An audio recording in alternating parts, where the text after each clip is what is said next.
বাবুদের কেমন ফিস্ট হচ্ছে দেখুন।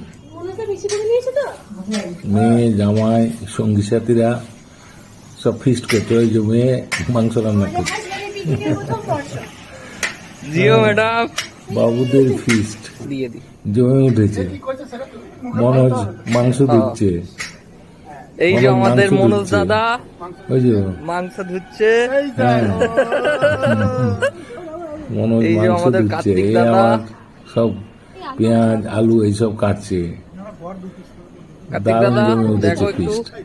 বাবুদের ফিস্ট দারুণ জমে উঠেছে। দেখুন, আপনারাও মজা পাবেন। নিজেরাই কাটাকুটি করছে, নিজেরাই রান্না করছে, নিজেরাই খুন্তি নাড়ছে। হ্যাঁ, নিজেরাই ফিস্ট করছে। দেখুন দেখুন দেখুন, কত সুন্দর ফিস্ট। বাহ, খুব সুন্দর। বাবুদের ফিস্ট জমে উঠেছে।